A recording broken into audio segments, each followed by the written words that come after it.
Now, the third question, and once again, I am telling this is also an important question for coming board examination.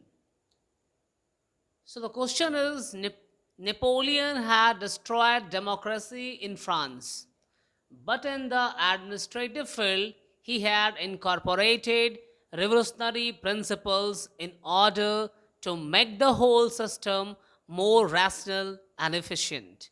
Analyze the statement with arguments. Now, if we understand this particular chapter, then this particular topic, this particular question is asked from a topic called Civil Code of 1804. Here, what you have to do, just discuss all those provisions of Civil Code of 1804. This question can also be asked as discuss various provisions of Civil Code of 1804 or discuss various provisions of Napoleonic Code. So, a straightforward question is discuss various provisions of civil code of 1804. लेकिन इस सवाल को अगर घुमा दिया जाए, जैसे यहाँ पर लिखा हुआ है Napoleon had destroyed democracy in France but in the administrative field he had incorporated revolutionary principles in order to make the whole system more rational and efficient. Analyze the statement with arguments. So this question, ये सवाल क्या किया, जो straight forward question था उसे थोड़ा सा घुमाया. अब इस घुमाने का मतलब क्या होता है कि स्टूडेंट्स कंफ्यूज हो जाते हैं क्या इसमें लिखा जा सकता है. ये क्वेश्चन सीधे सीधे आपसे बात कर रहा है कि सिविल कोड ऑफ 1804 के वेरियस प्रोविजंस को लिख देना. अब सवाल है कैसे आप हम कह सकते हैं कि यही पार्ट लिखना है. तो अब यहाँ देखिएगा, but in the administrative field he had incorporated revolutionary principles. तो वो पूरे चैप्टर में नेपोलियन की कौन सी ऐसी अध्याय था जिसमें उन्होंने बहुत सारे प्रिंसिपल्स को इंट्रोड्यूस किया है और वो रिवोल्यूशनरी प्रिंसिपल्स रहे हैं. तो ऑप्शन क्या निकल कर आता है, सिविल कोड ऑफ 1804 नेपोलियन के द्वारा दिया गया सिद्धांतवादी प्रिंसिपल्स रहे हैं. तो हमें यहाँ पर क्या लिखना है, सिर्फ और सिर्फ various provisions of civil code of 1804 को लिखना है. नाउ अब इस सवाल में क्या लिखना है, तो फर्स्ट ऑफ ऑल जैसा कि सवाल कर रहा था तो मुझे कुछ थोड़ा सा आपका एक ओवरड्राफ्ट करना है. तो नेपोलियन के बारे में लिखेंगे. Napoleon declared himself the empire of France. तो 1804 में जो डायरेक्टर सिस्टम था उसके अनुसार से ये एज अ डायरेक्टर चुने गए थे. और बाद में डायरेक्टर सिस्टम को पूरी तरह से इन्होंने क्या किया, डिसमेंटल किया और अपने आप को एम्पायर के रूप में घोषित कर दिया. एंड डिस्ट्रॉयड डेमोक्रेसी, डेमोक्रेसी जो वहाँ थी डायरेक्टर सिस्टम के अंतर्गत में, उस डेमोक्रेसी को पूरी तरह से तहस नहस किया. In the administrative field he incorporated revolutionary principles. तो जैसा कि आप जान रहे हैं कि उस समय डायरेक्टर सिस्टम के पहले जैकोबिन रूल था, जैकोबिन रेन का शासन चल रहा था. और फिर वापस नेशनल असेंबली लॉर्ड का रूल से जब आती है उसके मेंबर्स, तो वो फिर जैकोबिन क्लब के मैक्सिमिलियन रॉबेस्पियर को भी सजा सुनाया जाता है. एंड देन नया सिस्टम जो फ्रांस में आता है वो है डायरेक्टर सिस्टम. तो डायरेक्टर सिस्टम के अंतर्गत में 18 नेपोलियन जब एक डायरेक्टर के रूप में अपॉइंट होता है और फिर खुद को जब एक डिक्टेटर के रूप में स्थापित करता है, एक एम्पायर के रूप में स्थापित करता है, तो वहाँ की जनता के अनुसार जो है कुछ रिवोल्यूशनरी चेंजेस लेकर आता है और वो चेंज कहलाता है सिविल कोड ऑफ 1804 के नाम से जाना जाता है. अब देखिएगा सिविल कोड ऑफ 1804 जिसे कि नेपोलियनिक कोड भी कहा जाता है. तो नेपोलियन का नाम है सिविल कोड ऑफ 1804, किसने दिया, तो नेपोलियन ने दिया, इसलिए उसे नेपोलियनिक कोड भी कहा गया है. अब इसके अंतर्गत क्या है, पहला provision, abolish all privileges by birth. तो जन्म के आधार पर जो भी प्रिविलेजेस दिए गए थे, जैसा कि आपने पढ़ा है 1789 के पहले फर्स्ट स्टेट यानी क्लर्जी और नॉबल्स के लोगों को प्रिविलेजेस बाय बर्थ दिए गए थे. तो वो सारी प्रिविलेजेस जो है नेपोलियनिक कोड के अंतर्गत में समाप्त कर दिया गया. And then finally establish equality before the law, और कानून के समक्ष जो है सभी को समान अधिकार दिया गया.